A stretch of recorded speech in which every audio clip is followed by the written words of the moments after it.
की बात करने वाले हैं, रेशियो एंड प्रोपोर्शन। इसको हिंदी में अनुपात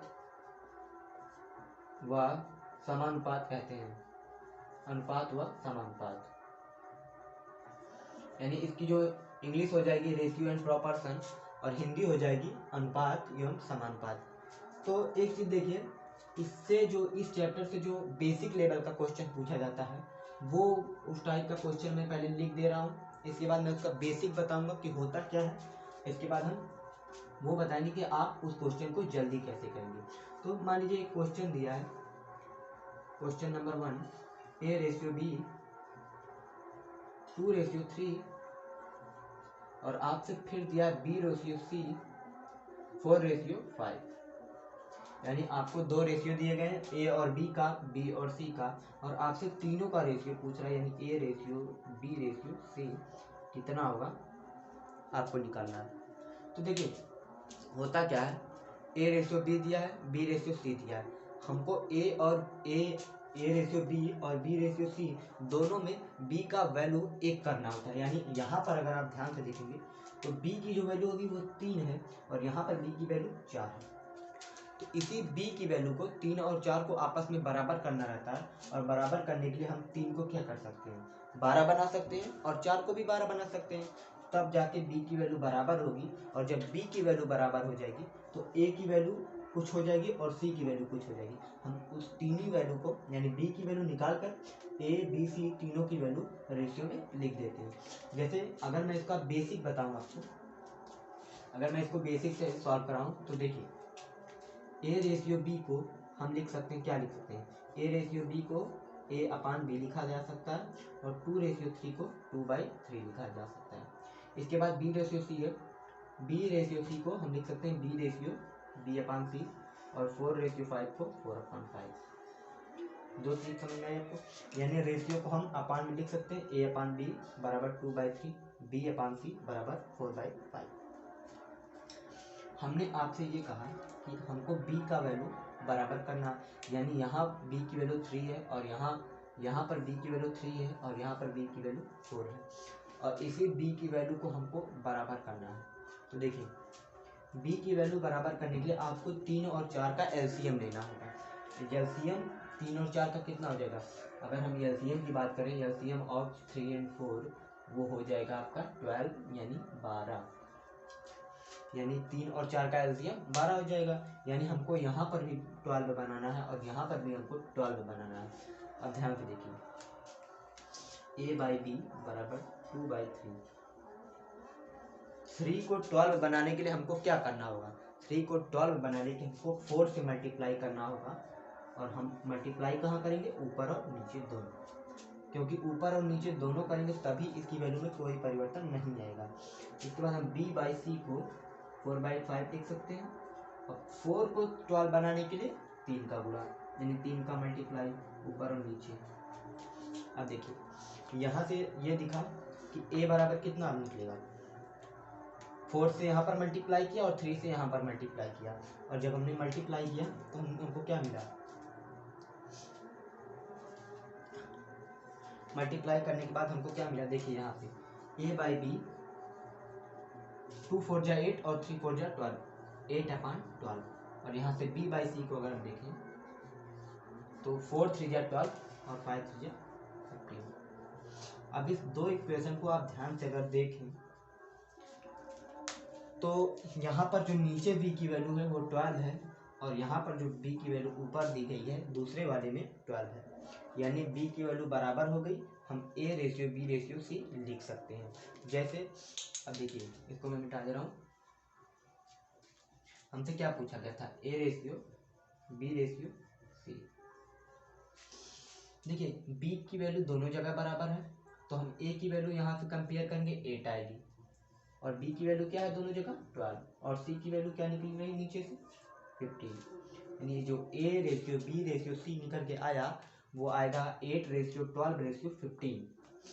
ये होता है आपका बेसिक कॉन्सेप्ट, जहाँ पर आपको बीच वाली वैल्यू है, यानी बीच वाला जो वेरिएबल है b, उसकी वैल्यू को बराबर करके फिर तीनों वैल्यू को कंपेयर करके आपको लिखना रहता है, तब जाके आपका निकलता है A ratio B ratio C, 8 ratio 12 और रेशियो 15। तो हमको इतना लंबा करने की आवश्यकता नहीं है, हम आपको इसका शॉर्ट तरीका बता रहे हैं जो आपको सिर्फ करना है पेपर में। देखिए सबसे पहली बात, यहाँ पर A लिख लीजिए, यहाँ पर लिख लीजिए B।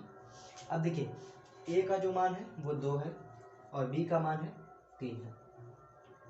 थोड़ा ऊपर लिख लेते हैं, A का जो मान है 2 है और B का मान 3 है। फिर दूसरे वाले इक्वेशन में चले जाइए, दूसरे वाले इक्वेशन में जाने के बाद आपको दिखेगा B का जो मान है 4 है, B यहाँ पर C भी लिखना है, A B C लिख लीजिए। इसके बाद A का मान पहले में 2 है, B का मान A का मान 2 है और B का मान 3 है। अब हम दूसरे वाले इक्वेशन में जाएंगे, दूसरे वाले इक्वेशन में B का मान 4 है, तो B का मान 4 है तो B के नीचे लिखेंगे B का मान 4 है और C का मान कितना है 5 है। कुछ इस प्रकार आपको लिख लेना है, यानी पहला इक्वेशन से यहाँ पर लिख लेना और दूसरे इक्वेशन से लिख लेना है, पहले वाले रेशियो से और दूसरे वाले रेशियो से। लिखने के बाद आपको कुछ खाली जगह दिख रही होगी, जैसे यहाँ पर एक डब्बा, यहाँ पर एक डब्बा बचा है, खाली जगह है। इसको देखिए भरना कैसे है, जो डब्बा आपको भरना है उसके पहले वाला और उसके बाद वाला देखा जाता है। देखिए ये डब्बा भरना है तो इसके बाद कोई भी डिजिट नहीं है, तो इसके पहले कोई डिजिट है, जो डिजिट है वो लिख दीजिए। अब ये वाला डब्बा भरना है तो इसके पहले कोई डिजिट नहीं, इसके बाद कोई डिजिट है, तो इसके बाद वाले डिजिट भर दे रहे हैं। इसी तरह आपको भर देना, यानी अगर कोई पहले डिजिट है तो वो भरिए और अगर कोई बाद में डिजिट है तो वो भर दीजिए।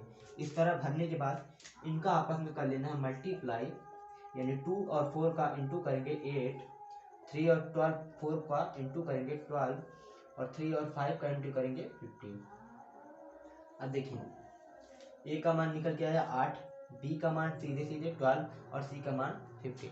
अब अगर हम रेशियो कंपेयर करना चाह रहे हैं A ratio B ratio C बराबर लिख सकते हैं 8 रेशियो 12 रेशियो 15। ये आपका शॉर्ट ट्रिक हो गया। अगर आपको इस वाले क्वेश्चन में नहीं समझ में आएगा तो हम आपको दूसरा क्वेश्चन करवा रहे हैं जिससे आपको तुरंत समझ में आ जाएगा। यहाँ पर लिख दे रहा हूँ क्वेश्चन नंबर 2, यहाँ पर लिख दे रहा हूँ P रेशियो Q बराबर 2 रेशियो 5, इसके बाद लिख दे रहा हूँ Q रेशियो R बराबर 6 रेशियो 7। एक क्वेश्चन लिख दिया। अब देखिए हमको करना क्या, हमने आपसे ये कहा कि आपको पहले तीनों लिख लेना है P Q और R, फिर आपको पहले वाले रेशियो में जाना है, यानी इतना जो दिया है P का मान 2, Q का मान 5, फिर दूसरे वाले इक्वेशन में जाना है, यानी दूसरे वाले रेशियो में जाना है Q रेशियो R में, Q का मान 6 नीचे लिखना है, R का मान 7। इसके बाद हमने आपसे कहा कुछ डब्बा बचा, यानी कुछ खाली जगह बची, यहाँ पर क्या भरना है। देखिए इसके बाद कुछ नहीं तो इसके पहले जो है वो भर दीजिए, और इसके बाद कुछ है इसके पहले कुछ नहीं है तो इसके बाद वाला भरिए 6। भरने के बाद इन सबका आपस में मल्टीप्लाई कर लीजिए, मल्टीप्लाई करेंगे तो 2 इंटू 6 12 हो जाएगा, 5 इंटू 6 30 हो जाएगा और 5 रेशियो 7 35 हो जाएगा। यानी अगर ध्यान से देखें P ratio Q ratio R बराबर कितना आ जाएगा 12 रेशियो 30 रेशियो 35। कुछ इस प्रकार आप ऐसे सवालों का कर सकते हैं, यानी आपको सिर्फ तीनों लिख लेना है वेरिएबल, इसके बाद उनकी वैल्यू रखना है उनके नीचे और दूसरे वाले रेशियो से उनकी वैल्यू रखना है, और जो जगह खाली बच रही है उसके पहले और बाद वाला देख के आपस में भर लेना है।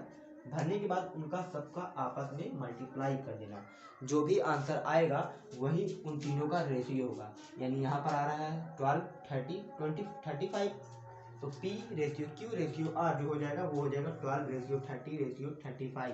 तीनों का रेशियो कितना हो जाएगा 12 रेशियो 30 रेशियो 35। इस प्रकार से आप ऐसे सवालों को कर सकते हैं। ये रेशियो और प्रोपोर्शन, यानी रेशियो एंड प्रोपोर्शन, अनुपात और समानुपात के पहले टाइप के क्वेश्चन है। ऐसे टाइप के क्वेश्चन हर पेपर में पूछे जाते हैं, चाहे वो छोटा पेपर हो या बड़ा पेपर हो, कभी कभी बड़े पेपर में भी पूछ लिया जाता है। और जो आप एंट्रेंस देंगे अगर किसी चीज़ का, जैसे मान लीजिए पॉलिटेक्निक का एंट्रेंस दे रहे हैं, BHU का एंट्रेंस दे रहे हैं या CHF का एंट्रेंस दे रहे हैं, जवाहर नवोदय विद्यालय का, सैनिक स्कूल, किसी भी छोटे स्कूल का अगर आप एंट्रेंस दे रहे हैं तो ऐसे सवाल आपसे ज़रूर पूछे जाते हैं और आप फंस सकते हैं ऐसे सवालों में। तो इसके लिए सबसे पहले आपको वेरिएबल लिख लेना होगा तीनों, उनका जो वैल्यू होगा उनके नीचे और दूसरे वाले में से उनका नीचे, और तीनों को आपस में गुणा कर लेना होगा। इसी प्रकार आप ऐसे सवालों को कर सकते हैं।